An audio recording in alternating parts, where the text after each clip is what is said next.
ने कुंती की सेवा से प्रसन्न होकर के देवताओं को आमंत्रित करने का, आह्वान करने का मंत्र सिद्ध प्राप्त कर लिया और साधना करी। परीक्षण करने के लिए सूर्य देवता का मंत्र पढ़ा और सूर्य देवता तो उपस्थित। जिसे सिद्ध होता है हमारे वैदिक मंत्रों में, हमारे महापुरुषों के गुरु मंत्रों में बड़ी ताकत होती है। शर्त है हमारी निष्ठा गुरु मंत्र के प्रति होनी चाहिए। हम व्यवहार के लिए अपना उल्लू सीधा करने के लिए अगर केवल बला डालने वाली बात करते हैं तो इससे बढ़कर के अपनी आत्मा को धोखा देना कुछ भी नहीं होगा।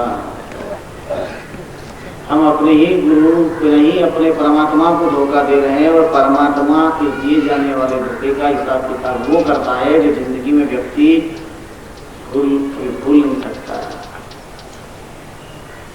इसलिए भूल करके भी परमात्मा से, महात्मा से, अपने सद्गुरु से छल कपट प्रपंच धोखा गद्दारी न करें।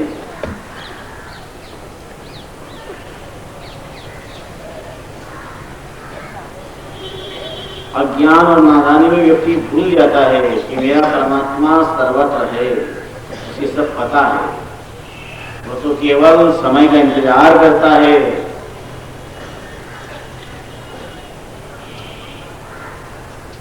सहस्त्र कवची देखियो की कथा वहां पर पूरी नहीं हो पाई। सूर्य देव, वन भास्कर, भगवान मार्कंड पधार गए और कुंती घबराई। मैंने तो यूं ही परीक्षा के लिए मंत्र पढ़ा था और आप तो प्रकट हो गए। तो नारायण भगवान ने कहा मेरा आना निरर्थक नहीं हो सकता है, लेकिन घबराने की जरूरत नहीं, तुम्हारा कौमारी नष्ट नहीं होगा, कोई कलंक तुम्हें नहीं लगेगा, तुम्हारी निष्कलंक आराधना है और मेरा निष्कलंक प्रसाद तुम्हें दिया जा रहा है। भगवान का अनुग्रह हुआ और समय प्राप्त करके कुंती के कुमारी अवस्था में संतानोत्पत्ति हुई। नाम का कर्ण और कवच कुंडल सहित हुआ। ये कोई और नहीं, सहस्त्र कवची देती ही था। और इसीलिए भगवान ने नर नारायण के रूप में अवतार लिए। अर्जुन और कृष्ण के, नर नारायण अर्जुन कृष्ण बन करके आए। इसका प्रमाण भागवत में ही हम आपको दशम स्कंद के उत्तरार्ध में देंगे। साक्षात संकसन भगवान की आराधना अर्चना के रूप में दिया जाएगा। कैसे पावन उपाख्यान है हमारे भागवत की, कैसे देवी प्रसंग है। इसीलिए कहते हैं कि भागवत की कथा गाथा सुनने की नहीं, समझने की है। राक्षसों ने भगवान को भी नहीं छोड़ा। तो आज आतंकवादी लोग भी मंदिरों पर हमला करने पे बहुत बड़ी बात नहीं है। सनातन काल में ये रूपरेखाएं रही है, यज्ञ विध्वंस हुए हैं, विकृतियां हुई है, घबराने की जरूरत नहीं है।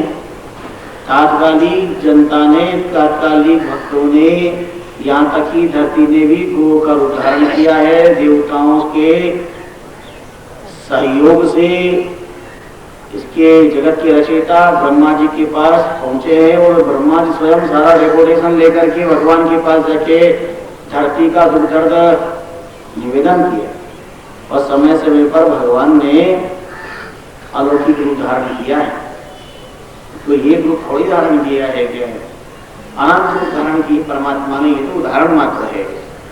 कपिल के रूप में आकर के आपने माता के माध्यम से सारे संसार को सांख्य शास्त्र का ज्ञान दिया है। दत्तात्रेय के रूप में आकर के आपने दिव्य अद्भुत ज्ञान दिया है। यज्ञ भगवान के रूप में आकर के यजन आचरण की परंपराएं बतलाई है। मत्स्य के रूप में भगवान पधारे हैं, कश्यप के रूप में भगवान पधारे हैं। भद्रे कर्मण के कार्य से वो अपनी पीठ पर मंदराचल पर्वत को धारण किया। भगवान ने किसी और की ताकत थोड़ी थी क्या? धर्मांतरी के रूप में पधार करके जहरीले जगत को अमृत प्रदान किया है भगवान ने। चतुर्दशम नारदम हम ब्रह्म मूर्तिकम, और 14वें अवतार के रूप में नरसिंह भगवान के यहाँ पर भी पधारे। अब नरसिंह भगवान के यहाँ पधारे, नरसिंह भगवान पधारे तो 14 को पधारे थे, इसलिए 14 अवतार था उनका, सीधी सी बात। पंचदशम वामनकम कृत्वागात द्वरे बले परत्रयमियाशमाना प्रत्यादिष्टु सुशिष्टम। और अगर वामन के रूप में 15वें अवतार में वामन के रूप में पधारे हैं भगवान, आप 15वें में पधारे तो सीधी सी बात है 15 का योग क्या है? 5 और 1, 1 पे 5 तो 1 और 5, 1 नंबर का काम करने के लिए आए और वनडे में इसका छक्का लगा करके चल दी है भाई। 5वें छक्का है, इसलिए योग की बात है, ये योग है सब बीच में। सांख्य योग, संख्य योग, भक्ति योग, ज्ञान योग, ये सब गहराई की वस्तुएं हैं थोड़ी सी। परशुराम जी के रूप में पधारे थे सप्तकृत्वा 7 से 21 गणित किया, इसमें 21 बार यही वंश क्षत्रियों को रहित किया है धराधाम से। भगवान के सारे अवतार लोक मंगलकारी कार्य करने के लिए हुए हैं। तो 24 अवतार में 10 अवतार में उभा अवतार राम और कृष्ण का अवतार कर्मवाद और मर्यादावाद की स्थापना करने के लिए हुआ है। ये हम आगे प्रसंगों में पाएंगे, यहाँ तो केवल संकेत मात्र दिया गया है भगवान के अवतारों का।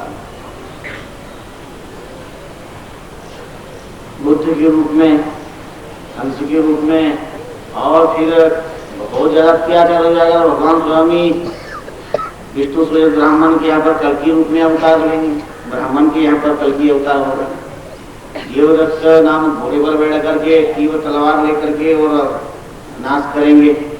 अब एक बात समझ में नहीं आई, अब तो अणु परमाणु का युग आ गया, तलवार से क्या होगा? और कल की भगवान तो घोड़े पर बैठ कर, तो प्लेन में बैठ करके बम विस्फोट कर रहे हैं।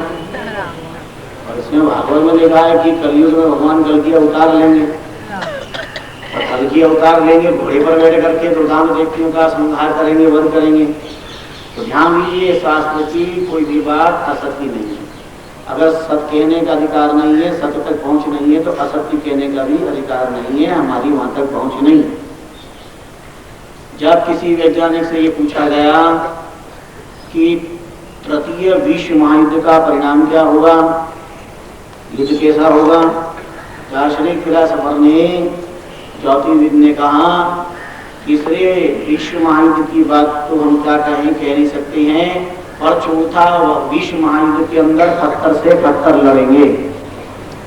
इसका अभिप्राय हुआ है कि इंसान ही नहीं रहेंगे तो कौन बम विस्फोट करेगा, ना कौन शब्द चलाएंगे, कौन चलाएंगे? राजीव जी दुनिया से गए, बापू से मिले ऊपर, हाँ, तो बापू ने पूछा, हो राजू कुशल मंगल हो, ठीक हो? हाँ, आपकी कृपा से ठीक हूँ बापू। अच्छा बताओ, मेरे भारत राष्ट्र में मेरे जाने के बाद में क्या प्रगति हुई है?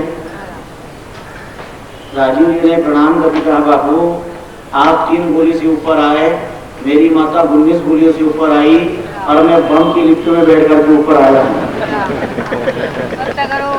बंदूक से लेकर के बम तक, क्या यही मेरे राष्ट्र की प्रगति है? यही मेरे राष्ट्र की उन्नति है? संस्कृति के इस राष्ट्र में जियो और जीने दो की वैदिक संस्कृति रही है, उपनिषद संस्कृति रही है, मानव संस्कृति रही है, जियो और जीने दो।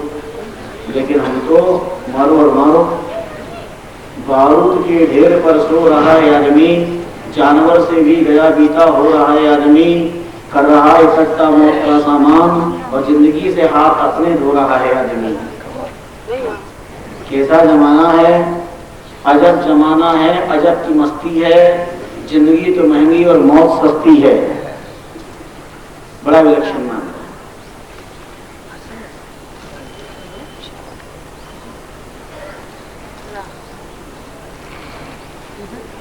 अगर ये सच है कि भगवान की बिना मर्जी के पत्ता में नहीं हिलता, तो इतना बड़ा अनर्थ, इतना बड़ा अत्याचार, ये सब जरूर इसके पीछे कोई कारण रहा होगा, कोई वजह रही होगी। एक पत्ता भी भगवान की मर्जी में नहीं मिलता। और हमारे देश में मासूम बच्चों पर गोली चलाई जा रही है, भुना जा रहा है। बच्चे तो निर्विकार होते हैं, निर्दोष होते हैं, हत्याएं हो रही है, और ये सब राजनीति के कारण हो रही है। स्वार्थ के कारण हो रही है, अपनी मनमानी हठधर्मिता के कारण हो रही है। लेकिन सबके पीछे जो परिणाम होगा वो बड़ा विचित्र, क्या कहा जाए। राम राम। तो जनिता विष्णु यशसो नामना कल की जगतपति, भगवान का अवतार धाम पर कलयुग में कलगी के रूप में।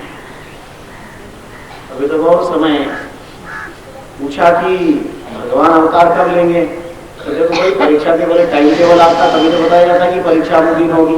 अभी टाइम टेबल आया नहीं, जब टाइम टेबल आएगा तो हम बता देंगे। एक ने पूछा स्वामी जी भगवान अवतार कब लेंगे, कलयुग तो आ गया, कल की अवतार कब होगा। कल की अवतार के बारे में आज कुछ किया हो तो आज की तो बता दें। आज तक किसी चैनल देख रहे हो, आज तक में अभी तो कल की है, तो कल की बात तो कल ही कही जाएगी ना। कल की अवतार में बड़ी विशेषता है, वक्त के साथ चर्चा होती रहेगी। जैसा कि आपका भी संकेत किया है, अवतारा यह संख्या है सत्य निर्देजा यथा अल्लासन कुल्या सरसस्यु शास्त्रसः, कोई गिनती नहीं हो सकती है।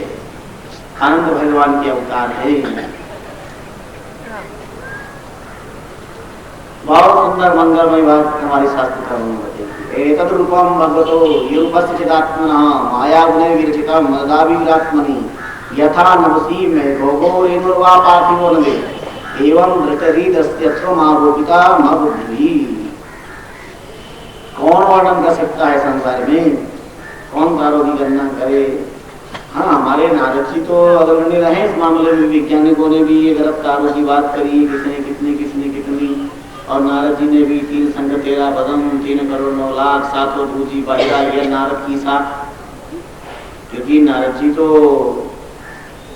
अवारवती सीते लोक में भ्रमण करने वाले हैं, इसलिए फिर करामत ब्रह्मांड का दर्शन करने वालों के लिए कोई बात असंभव नहीं है। नारद जी ने गणना करके बताई। अस्तु, तो इन सबके पीछे यदि यशोव्रता देवी माया वेशारदी मती संपन्ने वेति विदुर्वहिनी श्रीमह्यते, वो सारी शक्ति इस माया का प्रभु की माया है ये। एवं जन्मानि कर्माणि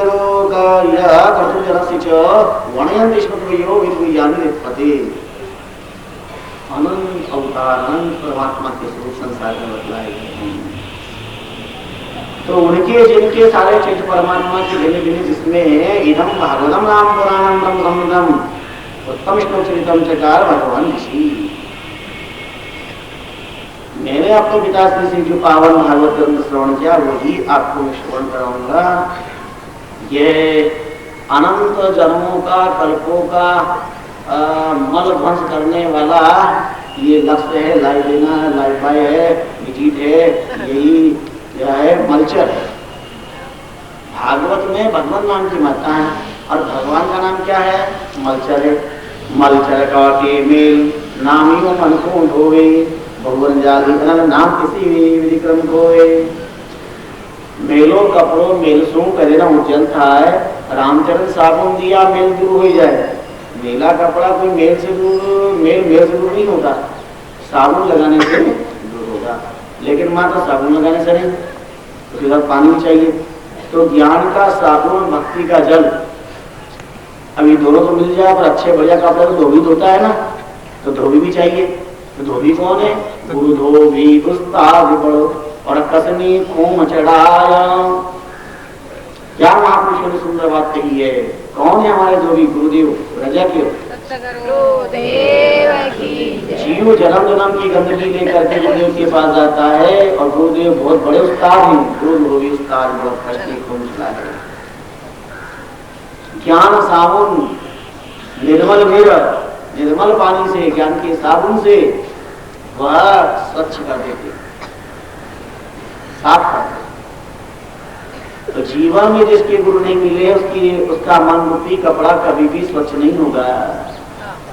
और मन रूपी कपड़ा स्वच्छ करने के लिए गुरु के साथ में साबुन और भक्ति रूपी जल की भी जरूरत है।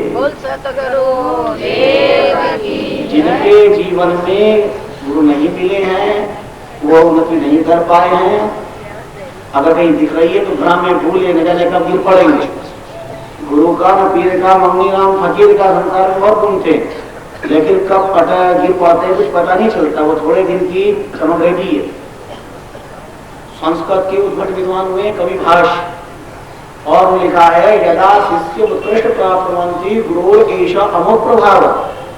किसी भी जीवन में गति करने के लिए गुरु की नितांत अनिवार्यता है। स्वामी जी ने फरमाया कि राममय गुरु जानिए गुरुमय ज्ञानो राम, गुरुमूर्ति को ज्ञान गुरु रसनाहुषे नाम, रसनाहुषे नाम परम नाम में नाही, गुरु गोविंद तन एक देख व्यापक सब माही, रामचरण कहाँ जाइए घटवत कोई नाम, राममय गुरु जानिए गुरु में जानो हम। अद्वैत बात बिना गुरु के सिद्ध नहीं हो सकता। गुरु गोविंद में अगर थोड़ा भी हमें अंतर आता है तो हमसे बढ़ के संसार में कोई मूर्ख व्यक्ति नहीं है। गुरु महिमा स्वामी रामचंद्र जी महाराज की वाणी में पंच ग्रंथों में गुरु महिमा ग्रंथ है। गुरु मनुष्य बुद्धि जानो मत कोई, सदगुरु ब्रह्म बुद्धि समझे। मानव बुद्धि नहीं मानना चाहिए।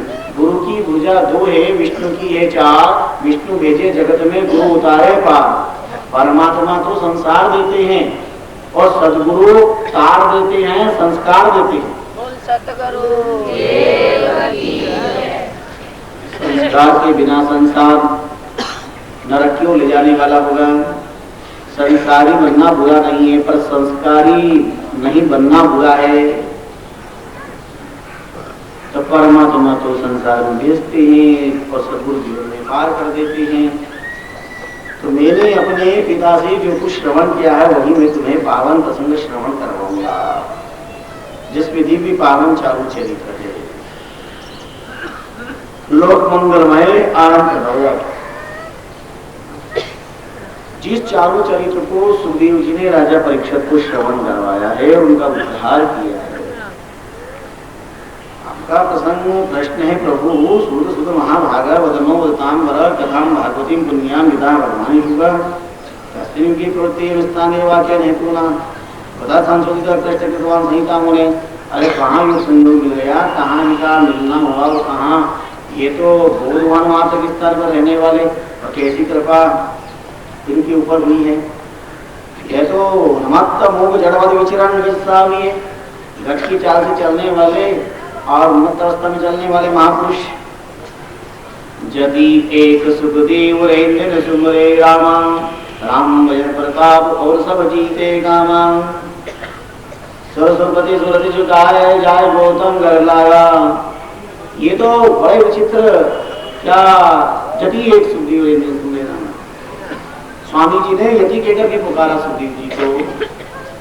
ब्रह्मा जैसी अप्सरा को भी जो वासना की मूर्ति थी उसे उपासना की मूर्ति बना दिया। आई थी सुखदेव जी का तप भंग करने के लिए और निवेदन किया था। निवेदन तो आंखें बंद कर ली अप्सरा के आते बाहर क्यों देखो, सुंदर अप्सरा को क्यों देखो, सुंदर अप्सरा बनाने वाले परमात्मा का दर्शन करो। बड़ा वाक्य चलाया विलोल नेत्रा करुणा सुशील जीवितम। रंबा सुख संवाद बड़ा सुंदर प्रसंग है। भाविष्ट देखो देखो मेरे सारे शरीर पर बड़ा सुंदर दिव्य उबटन लगा हुआ है, सुगंधित मेरा देह है, बार बार मेरे प्यारे से नेत्र हैं, मैं रही नहीं संसार मुझे कहता है, और जो कुछ मेरी तरफ नहीं देखता है, बात नहीं करता है, ऐसे मनुष्य का जीवन तो वृथा ही है। आज सुखदेव जी ने आंखें खोली, आंख अपनी क्या खोली, रंबा की आंखें खोल दी। माया गिरणे नरकास गुण्डे तप विखंडे सुकृता शिखंडी निर्णा विखंडे चिरते विदास्यु एस्या श्रियमृतमालिंगम विसागतम तस्य नरस्य जीवितम। तो माया की कुंडी हो, रति कुंडी हो, सुकृत को नष्ट करने वाली हो, सबको पर समाप्त करने के लिए आई हो, तुम जैसी नारी की तरफ अगर कोई देखे तो उस व्यक्ति का जीवन तो यूं ही नरकगामी हो जाएगा। और इतने विशाल प्रसंग है कि हम सुखदेव लंबा संवाद श्रवण करवाए तो शायद 7 दिन लगेंगे।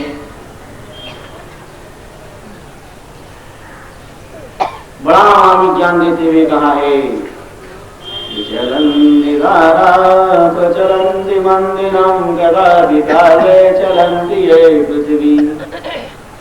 ये सब संसार में जो दिखाई दे रहा है सब चलेगा, लेकिन सुखदेव वाक्यम न चलन्ति रम्भा। है रम्भे, न आज का दिन रहता है, न आज की रात रहती है, न आज का दूल्हा रहता है, न आज की बारात रहती है। और संत भी दुनिया में रहे या न रहे, पर संत की बात रहती है। हम सत्संग जो श्रवण करते हैं 24 घंटे संत को साथ तो नहीं बांध सकते, पर संतों का जो दिव्य ज्ञान है वो हमारे अंदर उतर सकता है। तो दो ही आधार है, संत और साहित्य। तो संत का जो साहित्य है, सत साहित्य, वो हम अपने घरों में रख करके रोज पाठन कर सकते हैं। वाचन गीता, भागवत, रामायण और वहाँ स्टाल लगी हुई है जिसमें रामकृष्ण ही साहित्य है और संप्रदाय की पत्रिका भी निकलती, रामकृष्ण भास्कर के नाम से मासिक पत्रिका है। और साहित्य भी है, स्वामी रामचंद्र जी महाराज का जीवन दर्शन। श्री महाराज रामकृष्ण संप्रदाय के जन्मदाता ने कब अवतार लिया है, क्या क्या लीलाएं हुई है, क्या क्या चमत्कार बताए हैं, वो सारे दिव्य चमत्कार 40 ये काव्य में भी। तो ये 4 आपकी वारियां पर लगेंगे। सद साहित्य हमेशा बच्चों को अच्छा संस्कार देगा, घर के संस्कार देंगे। हम बहुत बार ये कहते हैं कि तुम्हारी बच्चियों का विवाह होते है, तुम दहेज देते हो ना, तो सोना चांदी मत दो, उसमें भागवत दो, गीता दो, ये अखंड संपदा है। तुम्हारी बच्ची लेके जाके वहाँ पढ़ेगी तो संस्कार प्राप्त हो। रामायण, ये सब साथ में जाना चाहिए।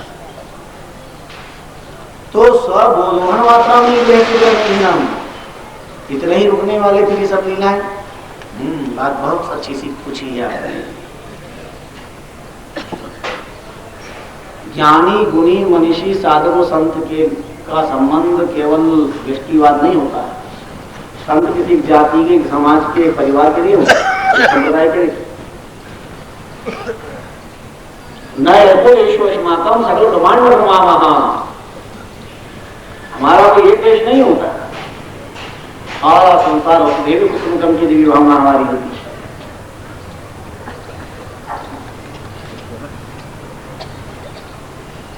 तो व्यास जी ने सारे संसार के दुख दर्द को समझा, विचार किया। कोई जमाना था हमारे यहाँ तो वैदिक युग था, श्रुति युग था, लिखने की जरूरत नहीं थी, श्रुति युग था।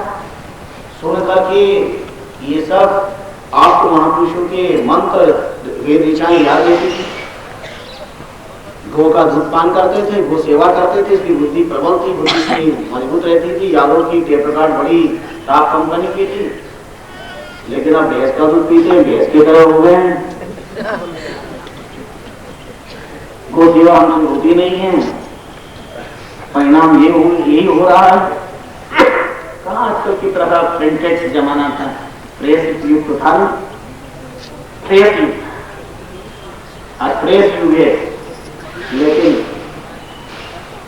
मूड प्रेस नहीं है, माइंड प्रेस नहीं है, दिल प्रेस नहीं है।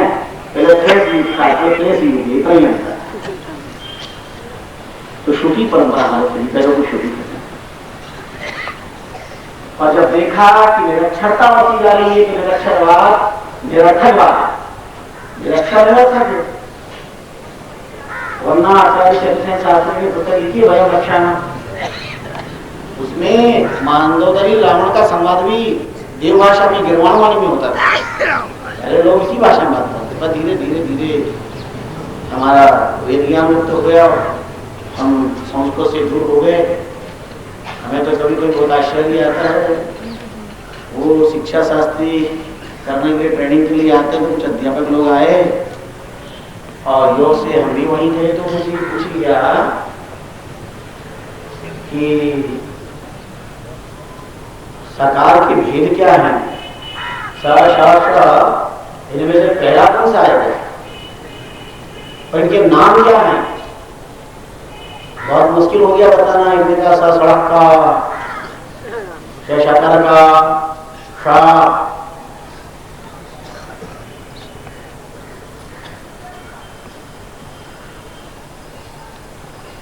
और उनके ये भी नहीं पता, क्योंकि आजकल हमारी जो शिक्षा है उसका समझ पेड़ से और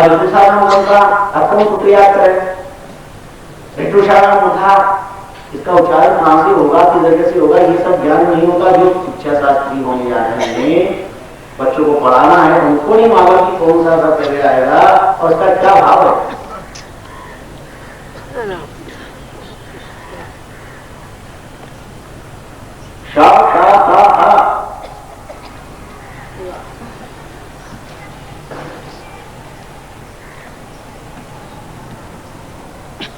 दंती सकार के वर्ग में हकार है। गणित बड़ा सारा खड़ी जो है, बड़ा अक्षर है, और आकाश तो बड़ा ही ज्ञान है। तो सत्संग का, उसके बाद हरि की प्राप्ति, उसके बाद में कुछ भी नहीं। आखिर में ऐसे कैसे नहीं, ज्ञान है कैसे नहीं, क्षत्रज्ञ है लेकिन संयुक्ताक्षर है। प्रकाश का संयुक्त यकान का संयुक्त ज्ञा, टकार का संयुक्त या संयुक्ताक्षर मिक्सचरवाद है। तो कभी कभी बहुत विशाल आता है, क्योंकि संबंध शिक्षा का पेड़ से है। और हमारे देश का दुर्भाग्य हो रहा है कि शिक्षा तो बढ़ रही है, तो पेट पालने की विद्या तो बढ़ रही है, लेकिन शिक्षा जब तक विद्या में परिवर्तित नहीं होगी तब तक आत्म कल्याण की पात्रता नहीं आएगी। हमारे समाज और राष्ट्र में शांति की स्थापना कैसे होगी? विद्या शुद्धि, भाषा शुद्धि होना चाहिए। भाषा शुद्धि के लिए व्याकरण जरूरी है और जीवन शुद्धि के लिए आचरण जरूरी है। आचरण जरूरी है जीवन शुद्धि के लिए।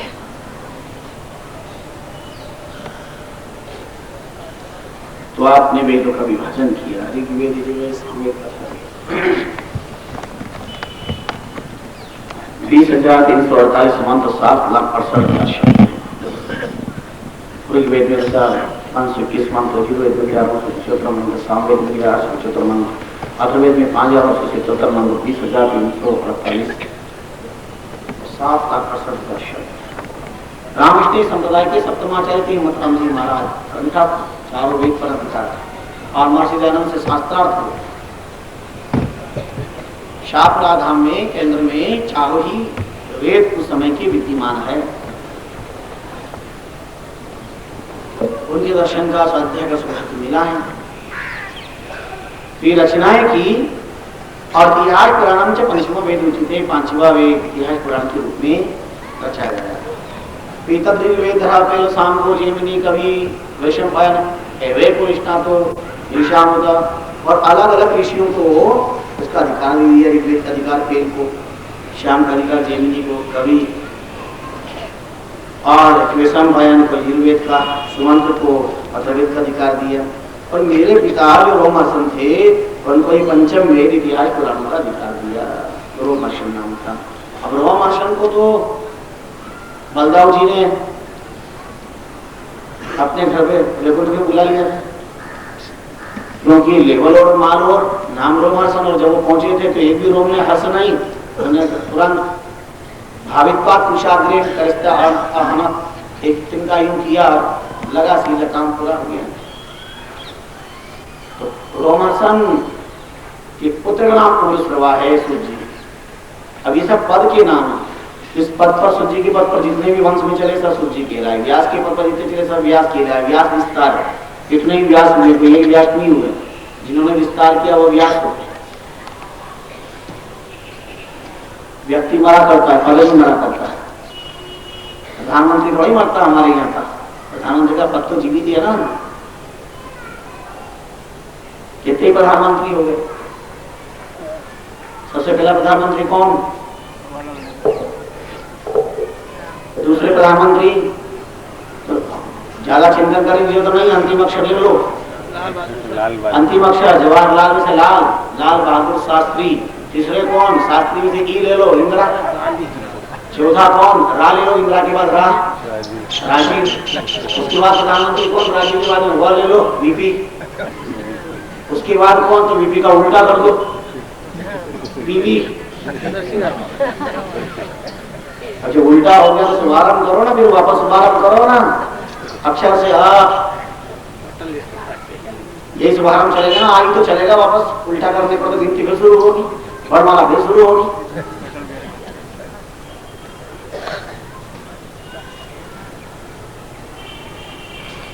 तो मेरे पिता श्री जी ने जो कुछ मुझे ज्ञान दिया है वही मैं तुमको पावन प्रसंग बतला रहा हूं। सुखदेव जी आत्मा राम थे, उनको अधिकार कैसे मिला?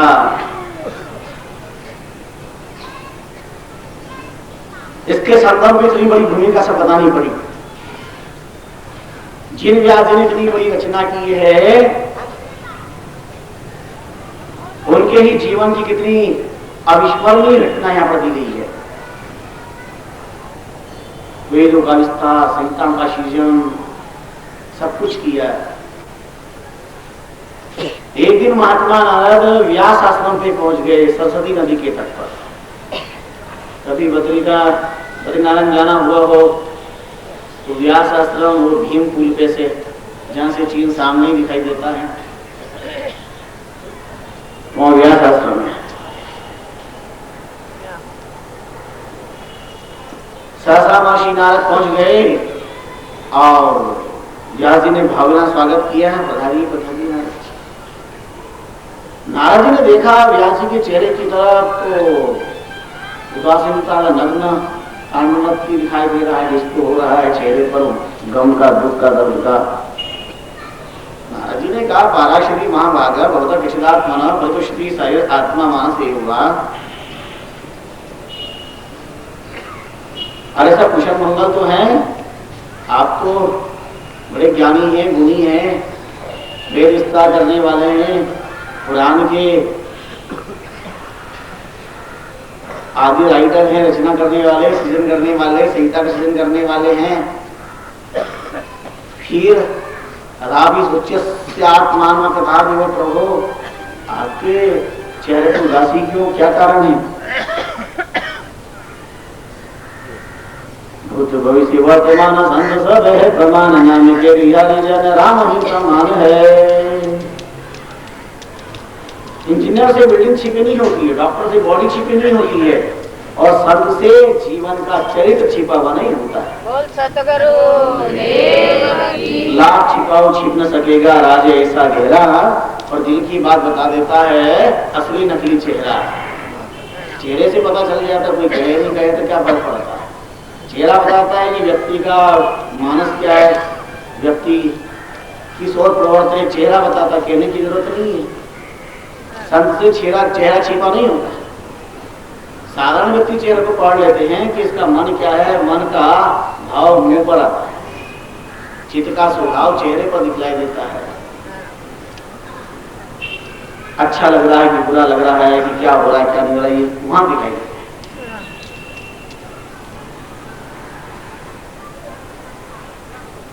व्यास जी को स्वीकार करना पड़ा कि कोई संत है जो मेरे चित्त को स्पर्श कर रहे हैं, मेरे भीतर प्रवेश कर रहे हैं। संत बाहर की बात नहीं करते, बाहर देखते वो संत है ही नहीं, लेवल है खाली साथ। संत कभी बाहर की क्रियाओं पर ध्यान नहीं देते, संत तो भीतर प्रवेश करते। जो बाहर देखता वो बाहर भटक रहा है, वो बाहर भटकने वाले, वो बाहर ही भटकता है, भीतर प्रवेश कर ही नहीं सकते। संत तो भीतर प्रवेश करते हैं। बाहर की बात संसार पूछता है, बाहर संसार, हर कोई पूछता है मित्रों तुम्हारा धनवान कितना है, हर कोई पूछता है मित्रों तुम्हारा परिवार कितना है, हर कोई पूछता है मित्रों तुम्हारा घरबार कितना है, पर कोई नहीं पूछता मित्रों प्रभु से प्यार कितना है, प्रभु से प्यार कितना है। संत पूछते तुम्हारी साधना क्या है, आराधना क्या है, कि भजन करते भी नहीं करते, पाठ पूजा करते ही नहीं करते, संत पूछते। संसार के लोग तो सब यही पूछेंगे ना, तो भाई फैक्ट्री कितनी है, कैसी चल रही है, की बातें पूछेंगे। घट की बात संत पूछते हैं, घट की बात संसार के लोग पूछते हैं। तो घट की बात पूछे वो संत और घट की जान ले वो संत। जो इतनी बात पूछ रहे मतलब इशारा कर लिया है कि कारण है, मतलब कारण जानते हैं, केवल यूं ही पूछा जा रहा, सब मालूम है, कहने की जरूरत नहीं।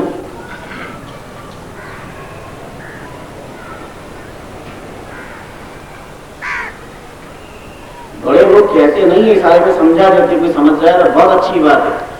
वो तो केवल निमित्त मात्र, बाकी सब समझते, चारा बड़ी चढ़ते हैं,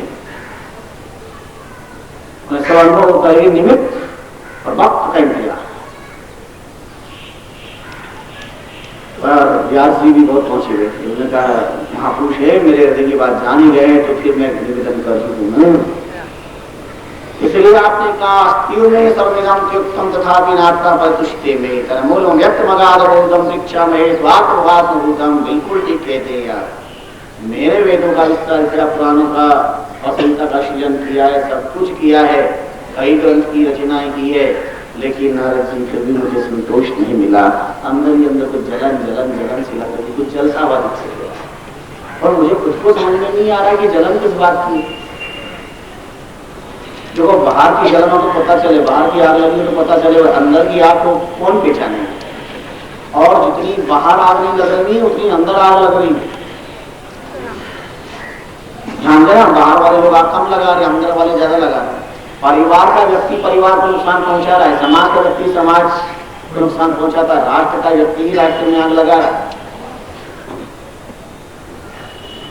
हमारे अपने वाले ही अपने वालों का सत्यानाश करते, दूसरे कम करते, उनको फुर्सत भी नहीं, क्योंकि वो अपने वालों के साथ रहते हैं, इसलिए अपने वालों का हाँ दिल के पकौड़े जल उठे, दिल्ली के दाग से घर को आग लग गई, घर के चिराग से। धोखा वही देते हैं, भरोसा इस पर होता है। पर एक बात बताओ कि गीता में तो लिखा है कि नैनम चरंत शस्त्राणी नैनम दहति पावका न चैनम क्लीदंति अपोलो शोषयति मारुते। आत्मा को अग्नि जलाने का सामर्थ्य नहीं, हवा में उड़ाने की ताकत नहीं, जल में गलाने की ताकत नहीं, शास्त्रों के द्वारा छेदित नहीं, तो फिर आत्महत्या क्या है? आत्मा की हत्या तो होती ही नहीं है, फिर आत्महत्या क्या है? मनन करना, जानने की कोशिश करो, विचारो, समझो कि आत्महत्या क्या चीज है। और हमारे शास्त्रों ने आत्मा शब्द लिखा है, वेदों ने भी लिखा है, तो आत्महत्या क्या चीज है? तो आत्मा की हत्या ही नहीं होती है, फिर आत्महत्या क्या है? दूसरा, गिन में लिया गिन ले उसी घड़वत लेवे नहीं। भगवान ने गिन करके श्वास रखे, गिन करके लेगा, और वक्त नहीं आता है तो समय से पहले व्यक्ति दुनिया से जा नहीं सकता, मर नहीं सकता। मौत आएगी तभी, समय आएगा तभी मौत आएगी, तभी से जाना पड़ेगा। फिर भी सोचा जाता है, सुना जाता है, पढ़ा जाता है, जो घटना हुई अमर व्यक्ति चला गया, अरे राम राम राम भाई, उसकी तो बड़ी अकाल मृत्यु हो गई। अकाल मृत्यु का तो क्या हुआ? न काल अकाल नहीं था तो समास अकाल, जिसका काल नहीं, अरे काल नहीं है तो मरा कैसे? तो अकाल मृत्यु कैसे कह दिया? अकाल मृत्यु का मतलब, मृत्यु का होता काल आ गया इसलिए मृत्यु हो गई, और अकाल का मतलब है काल नहीं, फिर भी काल। तो इसको चिंतन करना दो चीज पर, समय के साथ बताएंगे अकाल मृत्यु क्या है और आत्महत्या क्या है। तो नोट कर लेना इसे अच्छी तरह से और मनन चिंतन करना।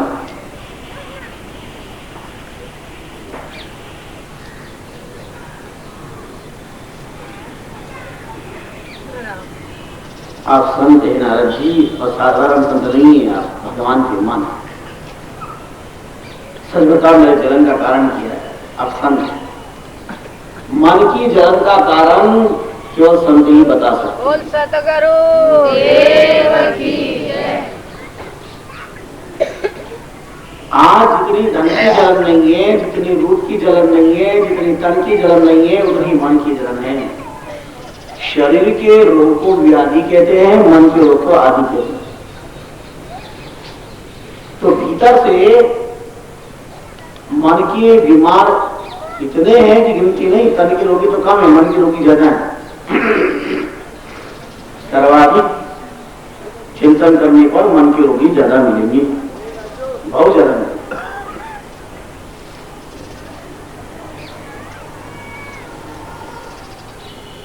नारद जी ने कहा, व्यास जी सच बात बताएं, बता अमृत प्रायम यशो भगवतो मलम ये नहीं बात तुषित मन्ने दर्शनम दिगम। आपने बहुत अच्छी बात कही है, अपनी बात हृदय की बात व्यक्त कर दी है, बहुत अच्छी बात है, बहुत सुंदर बात है।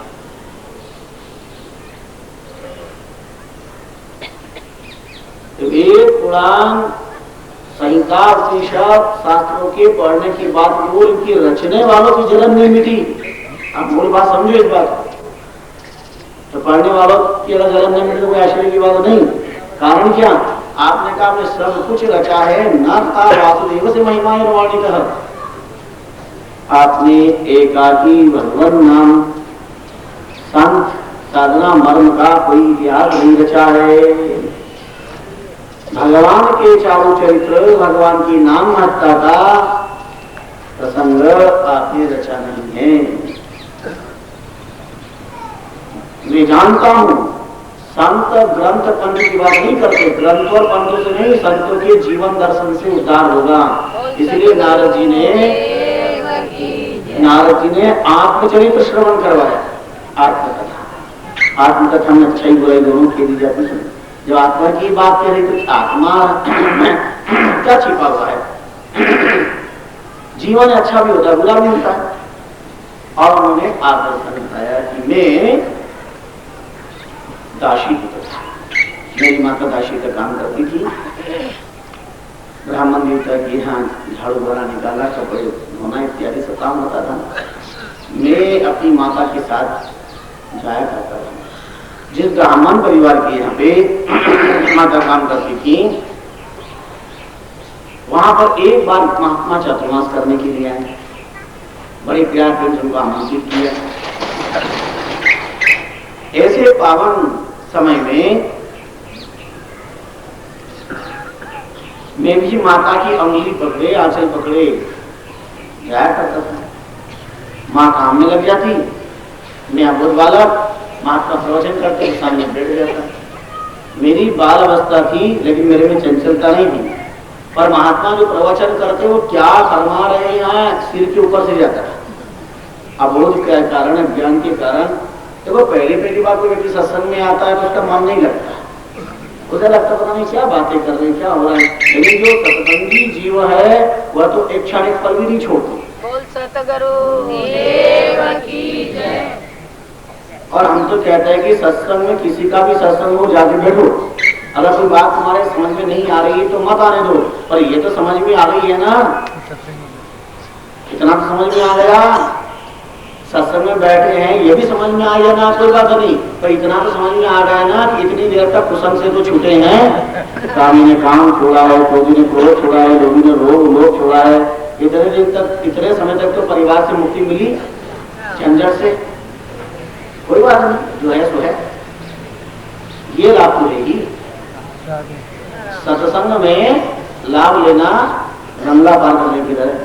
कोई गंगा पार करके गांव जाना चाहता है और गंगा पार कर रहा और बीच में डूब गया तो क्या नुकसान? पार हो गया तो भी पार, डूब गया तो भी पार। पार हो गया तो अपना काम घर पे चला ही जाएगा, और डूब गया तो अपने असली घर पे चला जाएगा। नुकसान क्या? लोग मरने के बाद में हड़के ला करके डालेंगे और जीते जी पहुंच गया तो क्या तकलीफ है? बोल सतगुरु देव की जय। ऐसे ही सत्संग में लाभ मिले तो बहुत बढ़िया बात है। लाभ नहीं मिला और सत्संग में मान लो कोई डूब ही गया तो मजा आ जाएगा। सीखना तो तीरना पड़ता, डूबना थोड़ी सीखना पड़ता है। क्या सीखना पड़ता है? तरन काल में स्विमिंग पूल में तैरना सीखना पड़ता, डूबना नहीं। डूबा हुआ तो इंसान ही जन्म में डूबा हुआ है। काम में डूबा है, वासना में डूबा है, लोभ में डूबा है, क्रोध में डूबा है, मोह में डूबा है, सत्ता में डूबा है, सौंदर्य में डूबा है, सम्मान में डूबा वही है। लेकिन इन सब में डूबने की अपेक्षा सत्य में डूबा जाए, परमात्मा में डूबा जाए, भगवान के नाम में डूबा जाए तो जीवन धन्य हो जाएगा। बोल सतगुरु देव की जय। तो हम पुरादिव भले ओम मुने दास्या सुकश्या शर्मेदवादिनाम निरूपितो बालके योगिनाम शिशुने प्राविसी निर्वीक्षिताम अपना आत्मचरित्र श्रवण करवाया।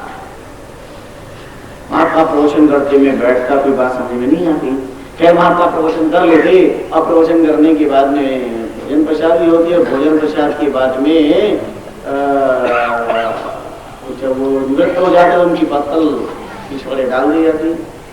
ऐसे समय में आप तुरंत बालक उठाई, काशी का बेटा भूखा मारा, क्या करूँ बेचारा, पीछे से जाता और पत्तल में जो कुछ रखा होता महात्मा की प्रसादी से मैं पा लेता, महात्मा की प्रसादी में पा लेता।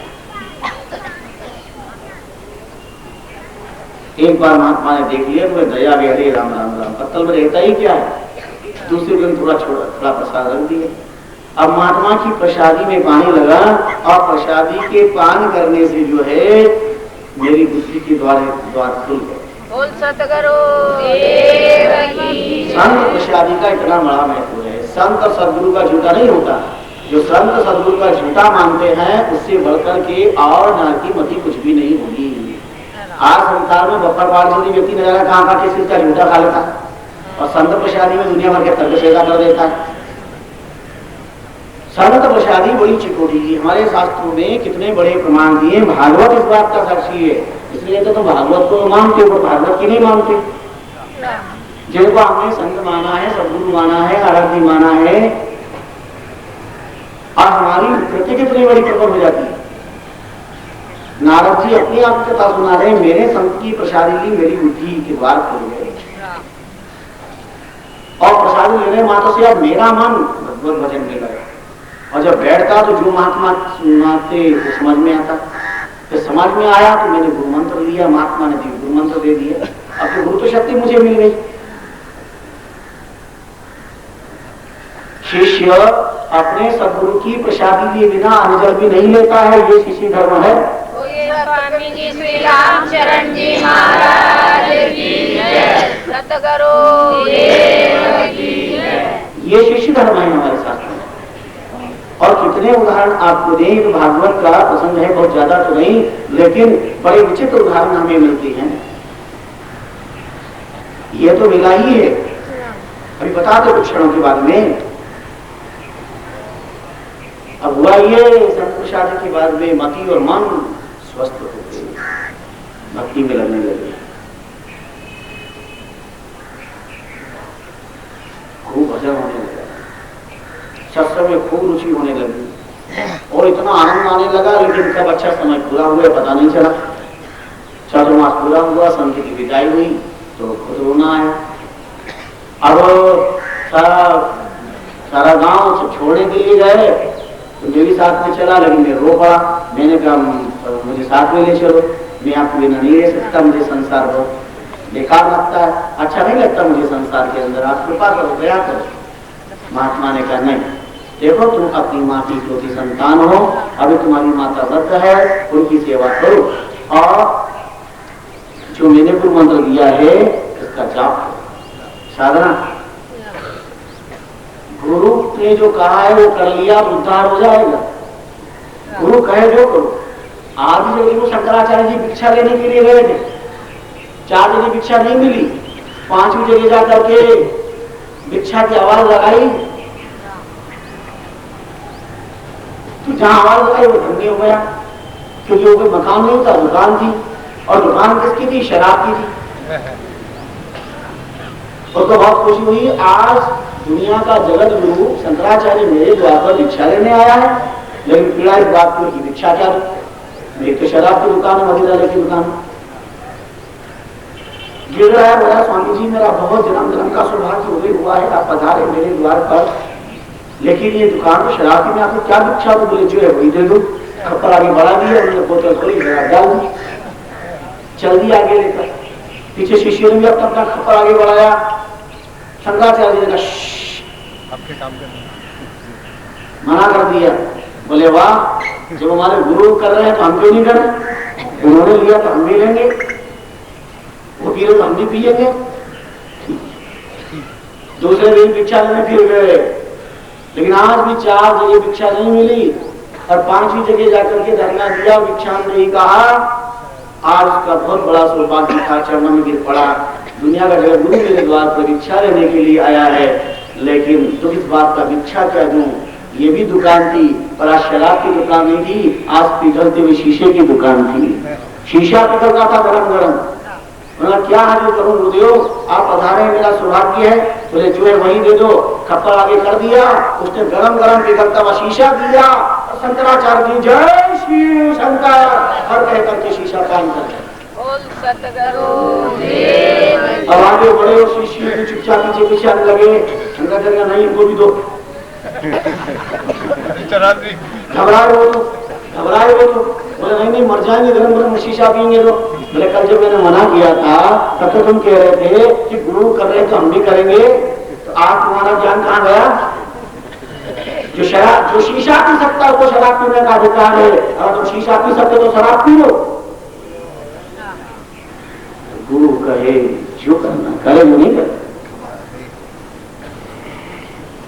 व्यक्ति स्वार्थ के कारण अपनी बुद्धि को उड़ा लेता है, ऐसे सिद्ध नहीं बना जाता। बहुत मुश्किल है इस धर्म के तत्व को समझना। तो शराब नहीं पीती शंकराचार्य जी ने, तो शीशा नहीं, ये बताने के लिए उन्होंने अपनी माया लीला की है।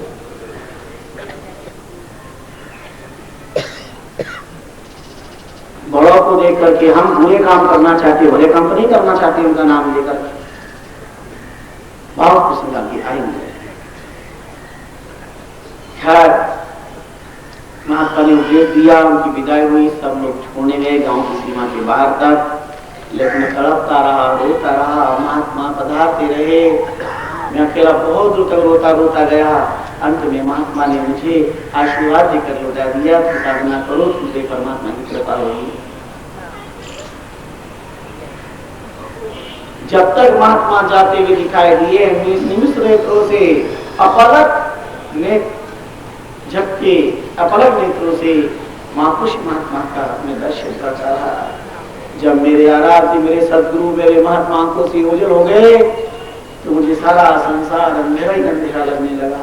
बोल सतगुरु देव की जय। मिलत एक दारुण दुख देखी, बिछड़त प्राण एक हर लेती। एक के मिलने से दुख, एक के बिछुड़ने से दुख है। संत का वियोग में से नहीं कर सकता, क्योंकि वियोग में भी योग है, वैसे नहीं कर सकता। खैर महात्मा जल्दी में क्या बालक था, और जो कुछ गुरु मंत्र जो ज्ञान मिला उसका सहारा मैंने लिया। और अब माता अपना काम करती, मेरे को वक्त मिलता, मैं एकांत में बैठ जाता और गुरुदेव के ज्ञान का मनन करता, चिंतन करता और उनका दिए हुए गुरु मंत्र का पाठ करता, भगवान नाम का स्मरण करता। जब भी वक्त मिलता मैं कोने में बैठ जाता और नाम स्मरण करने लगता। श्री कृष्ण गोविंद हरे मुरारी, हे राम नारायण वासुदेव। श्री कृष्ण गोविंद हरे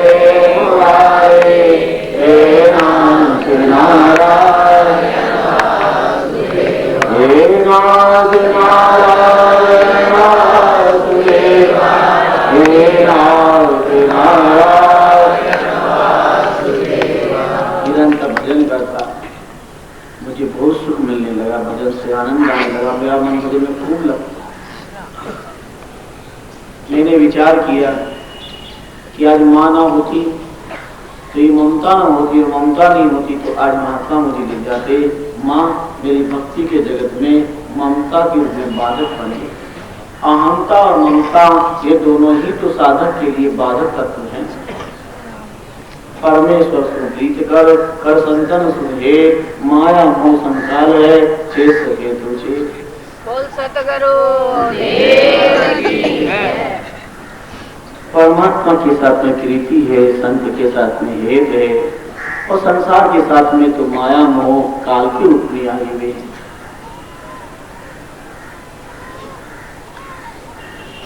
करुणा करता, रोता, इस ममता से मुक्ति मिले। एक दिन भगवान ने मेरी बात मानो सुन ली।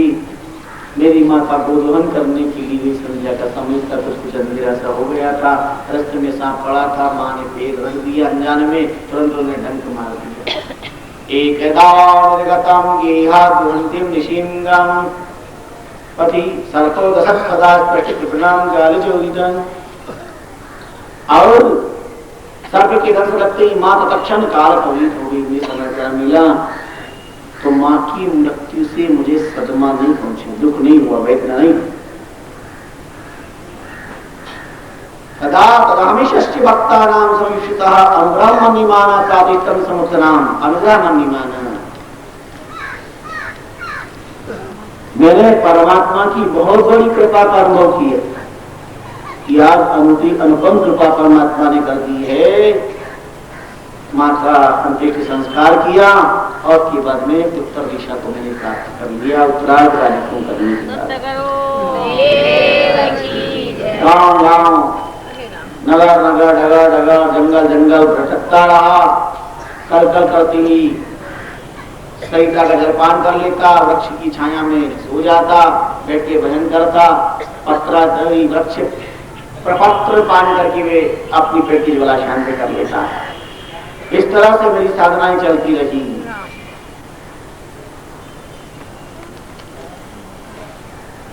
साधना करते करते मैं निर्जन वन में पहुंचा। पीपल वृक्ष के नीचे मैंने साधना करी और एक दिन साधना करते करते अद्भुत प्रकाश आपके सामने हुआ। साधना करो तो सही।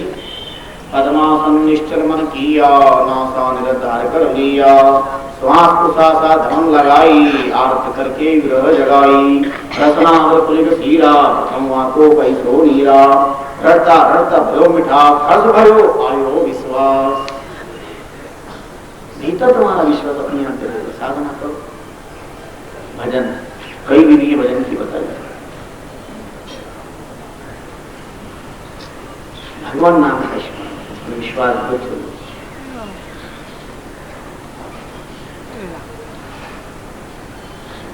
लेकिन प्रकाश का दर्शन बार विलीन हो गया।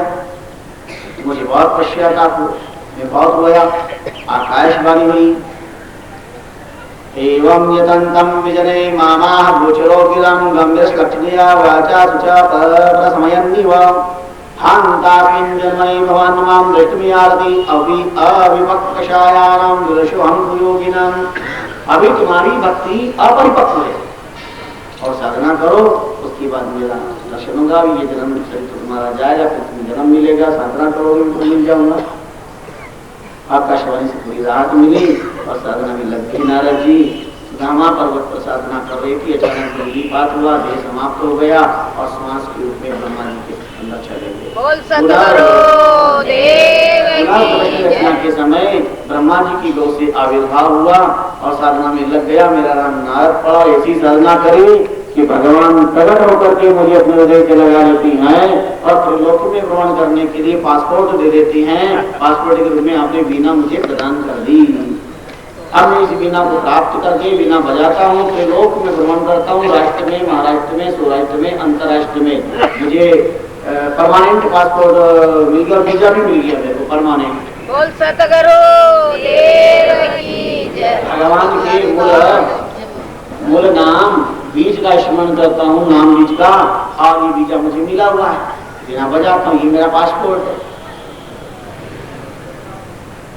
तो आपने सारी चर्चा करते हुए व्यास जी को पावन मार्गदर्शन दिया। देव मानव जीवन, इसमें भगवत कृपा कब कहाँ कैसी हो जाए, विश्वास बनाए। तो संत कृपा मेरे पर हुई, सदगुरु कृपा हुई, मैंने संत की प्रसादी ली, उससे मेरे जीवन में नाम की महिमा, संत की महिमा को जाना है। आप भी ऐसे ही परमात्मा के चारों चरित्र का नाम यश संपन्न ग्रंथ की रचना करो, आपके भीतर की जलन समाप्त हो जाएगी। बोल सतगुरु। अंदर की जलन के लिए बाहर के मेडिकल पर कोई मेडिसिन नहीं मिलने वाली है। इसके लिए अंदर की औषधि चाहिए। और अंदर की औषधि कौन देंगे? जेतु ग्राहक मुक्ति को तो जाने जाने पूछ, और तो मुक्ति का ग्राहक है तो जो उसको जानता उससे पूछ, बाकी की क्या जरूरत है।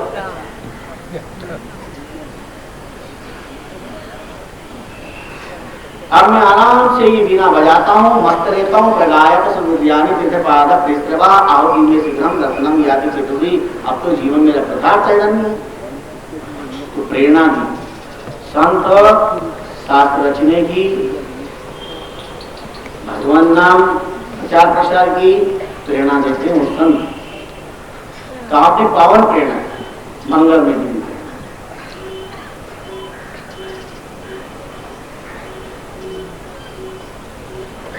तो ये संत प्रसादी का मर्म हमारे भगवान बताया। संतान को प्रसाद आदतन आनंदकारी, शोक लोग हरे प्रतिकू करे सुखारी। ऐसा प्रसाद का प्रताप। ता प्रसाद नारद भयो हरिको निधि ज्ञान, रामचंद्र भागवत में गयो कृष्ण द्वैपान। निर्गुण संप्रदाय के धर्मदाता ने भागवत का प्रमाण दिया है। तो हम भागवत को मानते तो भागवत की भी मानना हमारा धर्म है।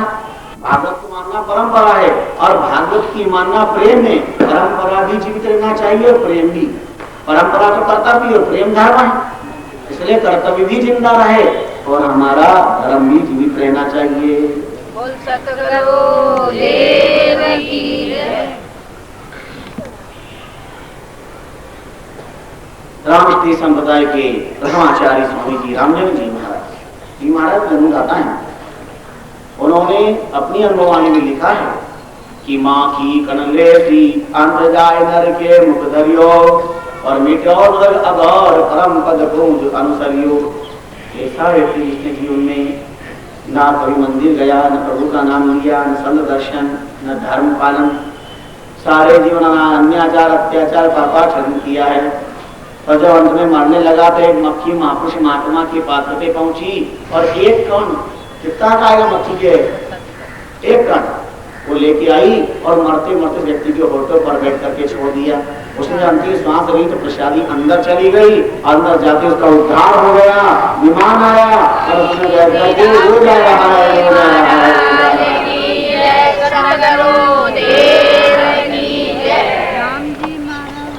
माखी करले जाए अंत नरके मुख धरियो। अरे नजर तुम्हारी है, किसी को पहचाना बहुत मुश्किल बात। तुम्हारी अपनी भावना शुद्ध नहीं है, इसलिए तुम्हें सामने वाला को शुद्ध नजर नहीं आ रहा। नजारा एक, नजरी अनेक। गिलास आधी खाली है, गिलास आधी भरी है, दोनों सच के हैं। पर एक की नेगेटिव दृष्टि है, आधी खोली है, एक की पॉजिटिव है, गिलास आधा भरा हुआ है।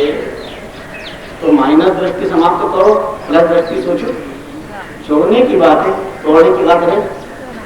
भूल गए तुम भगवान की कृपा से इतना बड़ा सुंदर जीवन मिला है, इतना अच्छा सहयोग मिला है, तो भगवान के इतने तुम कृतज्ञ हो गए कि भूल गए भगवान की कृपा। कल जब तक नहीं आए थे तब तक तुम्हारे मन में क्या भाव थे कि मुझे कृपा को, दया को, और कृपा दया हो गई तो अपन ने वीडियो शुरू कर दिया। भगवान की कृपा का वीडियो करो।